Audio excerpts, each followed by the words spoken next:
2 பேருக்கு என்ன வித்தியாசம் இருக்குது? சும்மா சொல்லிவிட்டார் அவர். பாதுகாப்பு கருவி ஈவேரா திராவிடம் என்று சொல்லி பல்ல அடைஞ்சிக்கிட்டு தமிழ் இன எழுச்சியை வந்து மட்டுப்படுத்திட்டு போயிடலாம்.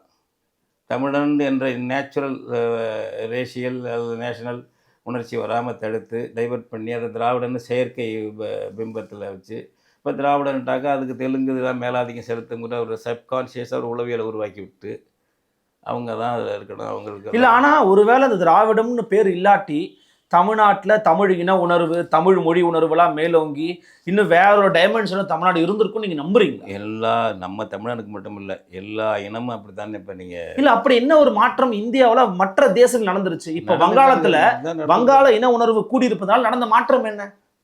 மாற்றம் பண்ணால் ஒரு பகுதி தனிநாடாக போயிடுச்சு. அவங்க முஸ்லீம் நாடாக போய் அவன் வங்காள மொழியோட பாகிஸ்தான்லேருந்து பிரிஞ்சுட்டான்.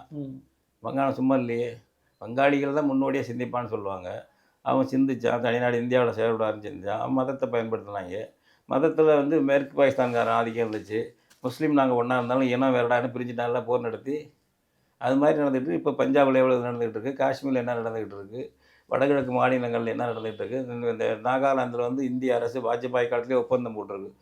நாகா விடுதலை முன்னணி வந்து நாகா சோஷியலிஸ்ட் விடுதலை முன்னணின்னு இருக்குது. அவங்க ஒரு பகுதி பிடிச்சி வச்சுருக்காங்க, அவங்க சொந்த நிர்வாகம் பண்ணுறாங்க. அதுக்கு பக்கம் ஒரு பகுதி இந்திய அரசோடு இருக்குது.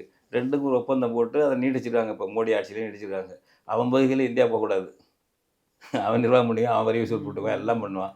இப்போ நாம் தமிழர் தம்பிகளோட அங்கே ஏதோ கூட்டத்துக்கு போயிட்டு அதெல்லாம் அப்படி இருக்கிறது வந்து நேராக பார்த்து சொன்னாங்க. அவங்க போட்டுவாங்க, இவங்க வரி போட முடியாது, ஒன்றும் பண்ண முடியாது. அது மாதிரி இங்கேயே ஒரு தனியாக வச்சுருக்கானே.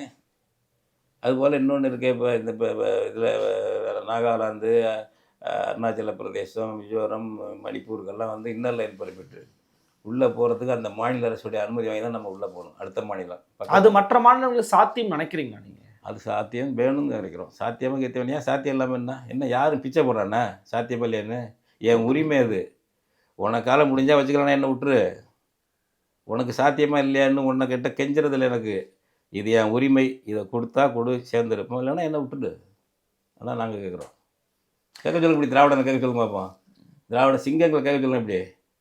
என் உரிமையை நான் கேட்குறேன்.